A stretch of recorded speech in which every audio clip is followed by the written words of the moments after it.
मौसम विज्ञान केंद्र रायपुर द्वारा दैनिक मौसम जानकारी।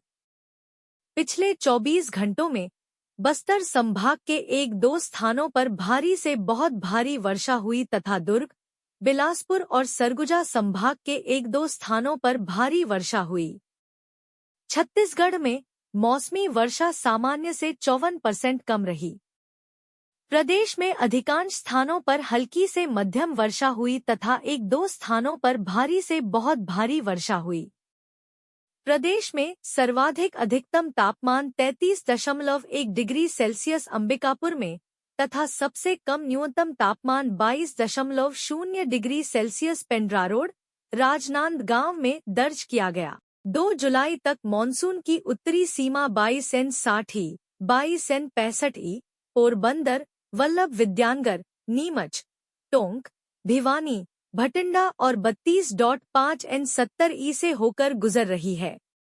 उत्तर पश्चिम बंगाल की खाड़ी और उससे सटे उत्तरी ओडिशा तट पर चक्रवाती परिसंचरण के प्रभाव से उत्तर पश्चिम बंगाल की खाड़ी और उससे सटे उत्तरी ओडिशा पश्चिम बंगाल तटों पर कम दबाव का क्षेत्र बना है।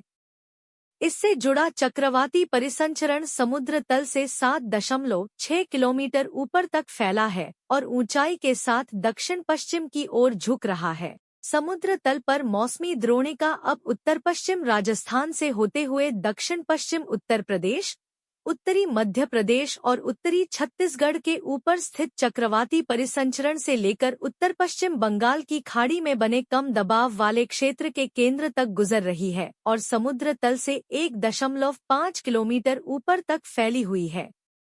एक शियर जोन समुद्र तल से 3.1 से 7.6 किलोमीटर की ऊंचाई के बीच लगभग 21N अक्षांश पर बना हुआ है।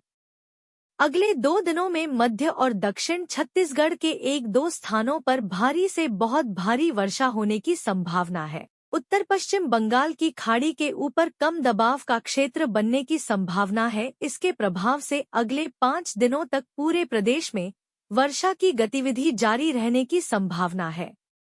धन्यवाद।